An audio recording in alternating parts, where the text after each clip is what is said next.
Tasha, thank you so much for your time. Welcome. I'm so happy to be here. So just to start us off, to tell us a little bit then about your journey, your fertility journey. I describe my fertility journey like a really bad boyfriend, where at first, when you first date the guy, they're really good to you, really generous, really sweet, really loving. And then they show you signs that they might be a little bit of a prick, but you allow it, right? Because you remember, well, that's not really him. What's really him is that guy that was so wonderful and loving. And yeah. And then soon you realize that you're dating a sadist, and, and you've lost all of your self-esteem and sanity. So that was my fertility journey in a nutshell. Right. I did IVF 10 times.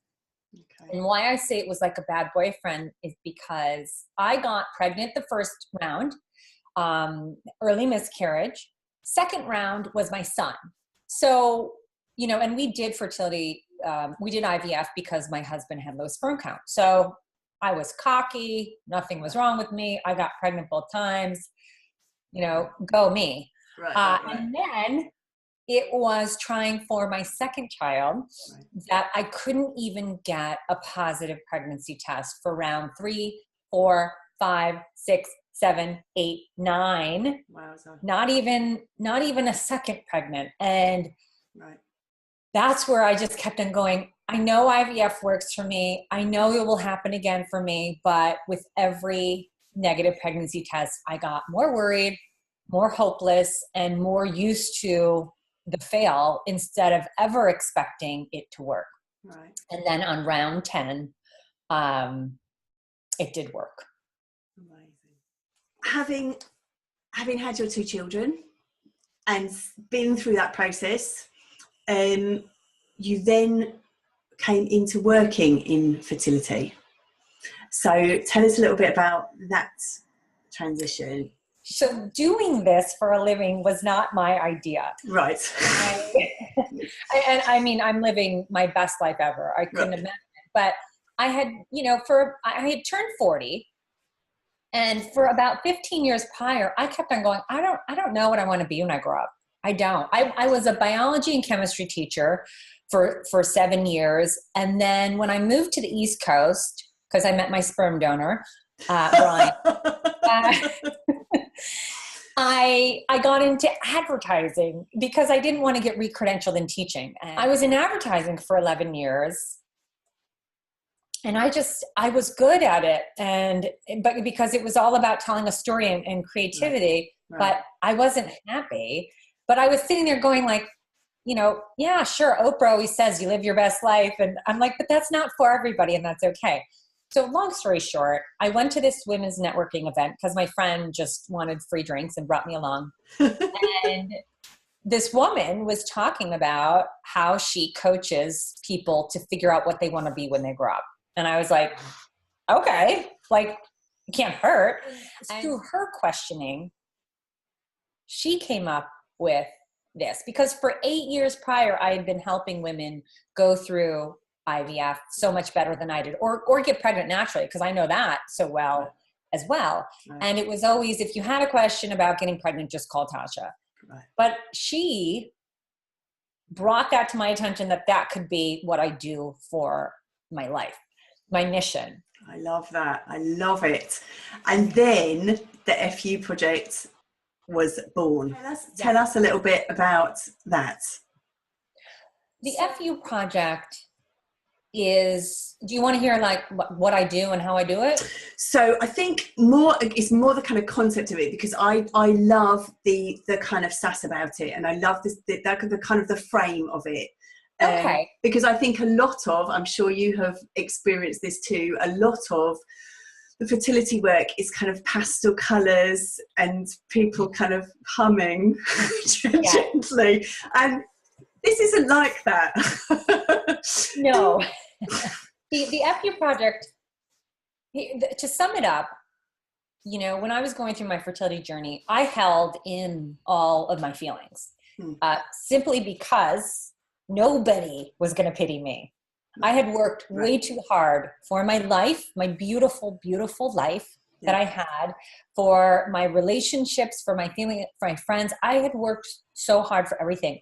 Nobody was going to sit there and be like, oh, Tasha, she's so great, but she can't get pregnant.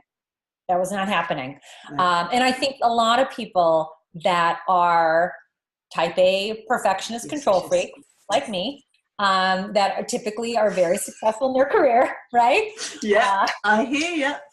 Do-it-yourselfers and keep on doing it till you get it done right. Yeah. And don't let anyone else do it because they're just going to mess it up. Yeah. But with that mentality, it was really my pride that was like, don't pity me. Yeah. That was not the right way to go about it. However, the FU project, which stands for Fertilitites Unite. Okay, Fertilitite is any brave, you know, woman going through her fertility journey that arms herself with knowledge and support. Because I think when you're able to be really educated and prepared, you're immediately more confident and more empowered. So for me, I don't pity anyone going through fertility treatments. I'm really proud of them. Yes. And I teach them how to also be proud of themselves, and not just through like, yay, let's hug and sing and, you know, cry together, though we do. Yeah. We don't sing. I don't know if we really sing. Maybe. For me, it's no pity party. Yeah. This is a choice, and this is an amazing choice that we have this technology, we have this science. Oh my gosh, like love it, be grateful for it, give thanks and love to it. Yeah. But the journey sucks. So how do we make it not suck? Yeah. And that's where, with the FU project, it's about doing it right, which most people don't, but then learning how to be really, really happy and excited and proud and hopeful, instead of nervous and fearful and worried and small. Got you. Absolutely. And that is what I love about it. It is that kind of loud and proud, and yeah, you are just as much a woman, and you are just, you know, kind of all of that sense of, like you say, these are strong women, blimey, what they're dealing with all their own stuff, and then all the people around them. And that's why I love what you do. I love what you do. So you've been saying about doing it right. And I need to say this because it is super impressive. 100% success rate. Just say that again, 100% success rate of people working with you, using your advice and your methodology to kind of get pregnant through IVF. So tell us the secrets. Not necessarily all of them, right? But yeah, and let me just caveat that with, because I think this is important, because if somebody worked with me for 10 years and get 100%, I don't think that's that impressive. So I have a 100% success rate with a maximum of 2 embryo transfers. So within 1 to 2 embryo transfers, everybody that I've worked with has gotten pregnant. Now, this could change any day, right? Yeah. But to date, that is my success rate, working with dozens and dozens and dozens of women. Here is what I do. I have found that there are 4 pillars to success with IVF. Everybody focuses on the first one and ignores the last 3. But the first one is the science. And that's the first thing that, you know, pending, I'm just going to kind of generalize it, because obviously everybody comes to me at different times of their journey with different issues, everything. I see everything. But the science is categorized not just by the medical team, okay? And are we seeing red flags in the medical team? Because so often the medical teams will blame you instead of admitting that they can't do what they say. And, you know, unfortunately, this is a big business, big profits, big competition. There are great heroes out there in the fertility medical industry, and there are a lot of others. So the first part is, do I see red flags in your journey that tell me it's them prolonging your fertility journey and not you. No, you don't need donor eggs. Oh my God, no. You know, no, it's not the egg quality and you're in, you know, whatever they say. Oh, must be the eggs because you're old. Like, how many times do we hear that? Right. So first part is, do I see any red flags with the team that you have? And then the second part is, I have my own set of kind of my own protocol for diagnostic tests that everybody should have done before they start IVF.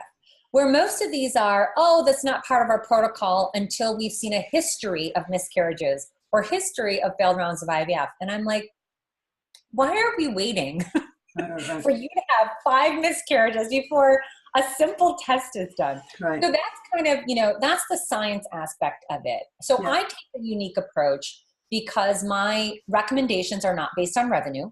Okay. I do not get paid for any of my recommendations to anything. I don't. Not that anyone's offered me to pay, but payment, but I don't, and I wouldn't accept it anyway. And then I'm also completely unbiased. So my recommendations are not based on revenue, and they're unbiased. Right.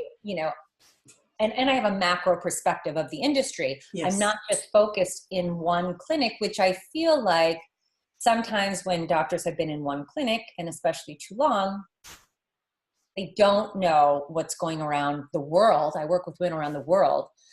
They don't know what's going on that is best practices with other clinics. So I kind of pick and choose all the best. I use my own research. Yes. I'm all about speed of success. I'm not about revenue generation. Right. So I think that's the first thing, is the science. The second thing is environmental. So what environmental factors can get in the way of producing healthy eggs or implantation? Now, most people are like, oh, non-toxic, eat clean, you know. It goes a little bit deeper than that. I taught biology and chemistry for many years. So everything that I do is based on science. It has a scientific reasoning behind it. But what I describe it as is a decluttering process of the body and the mind.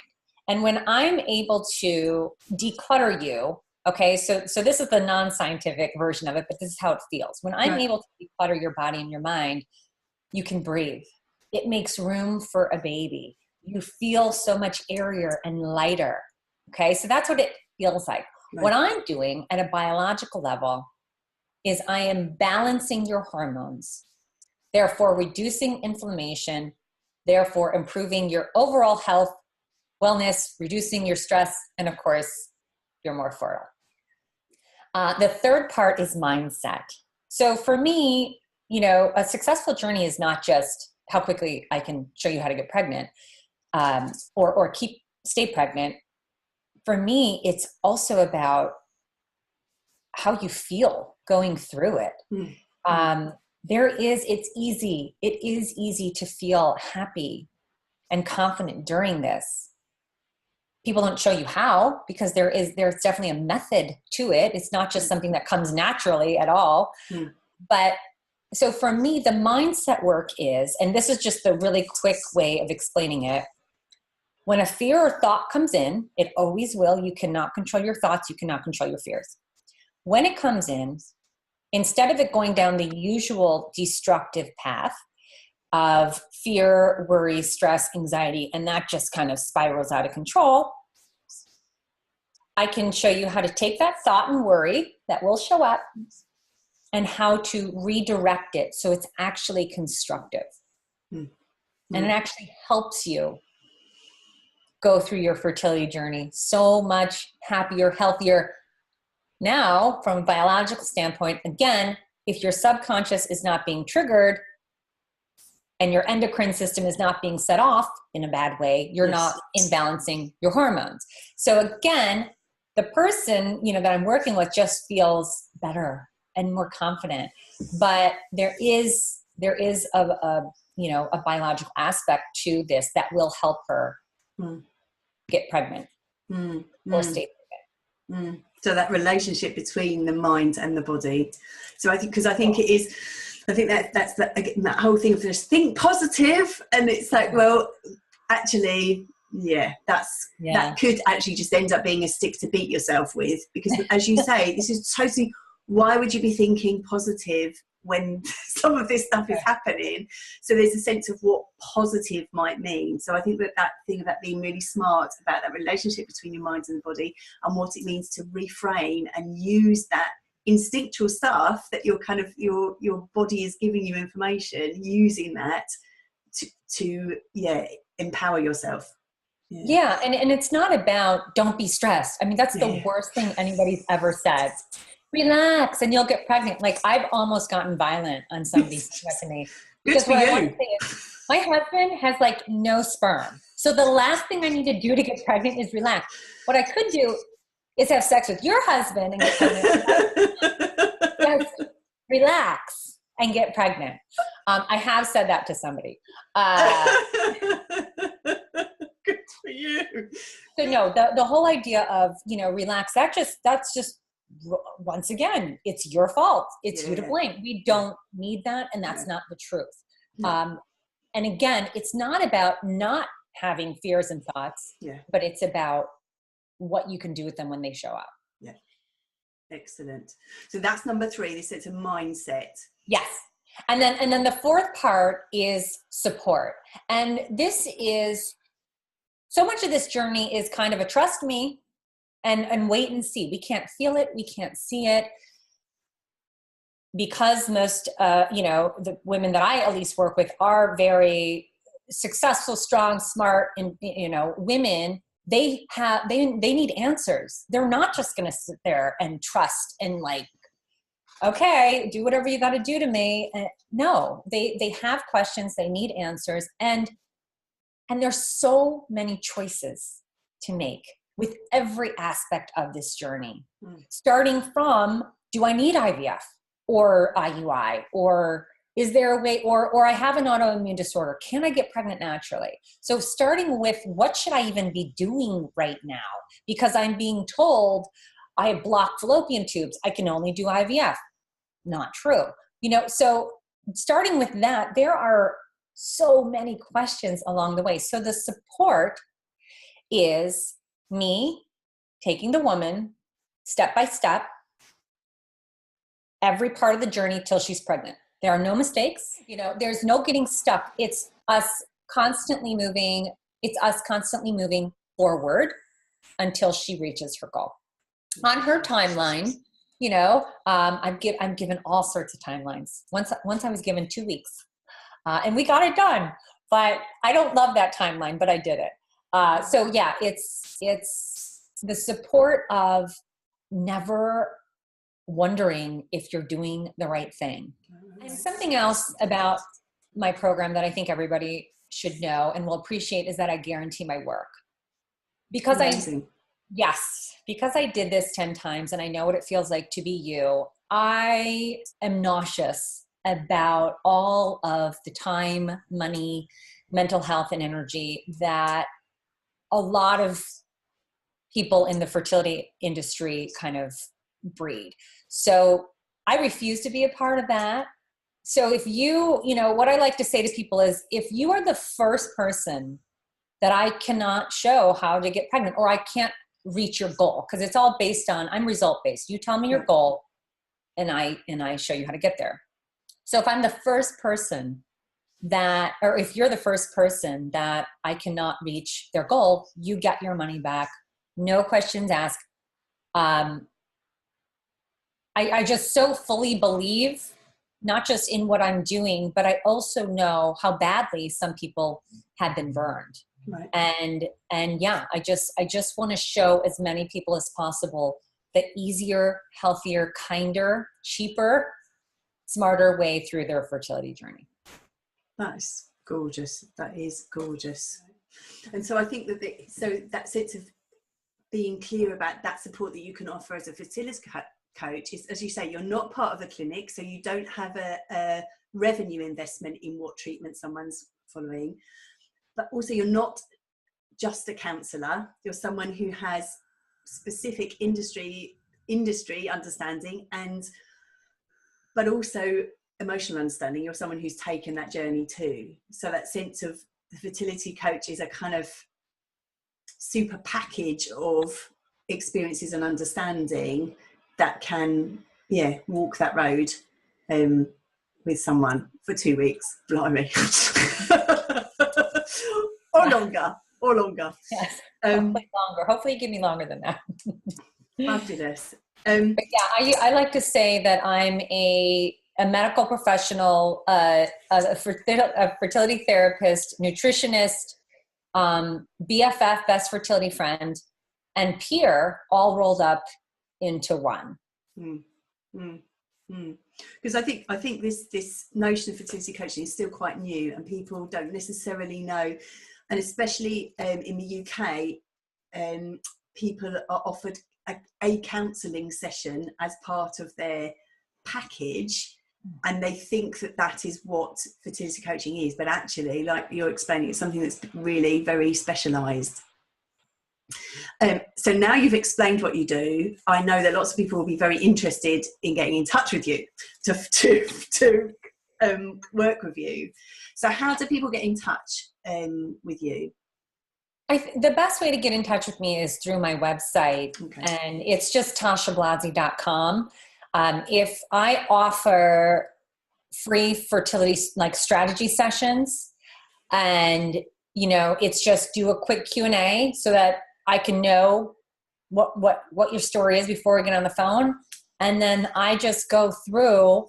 I dig a little bit deeper if I have questions, and then I just go through what I think, the red flags that I see in a fertility journey that I think might be preventing an embryo from implanting or staying implanted. So fantastic. And expect 45 minutes at least, but I'll try to keep it at 45. I'm very passionate about this stuff. Amazing.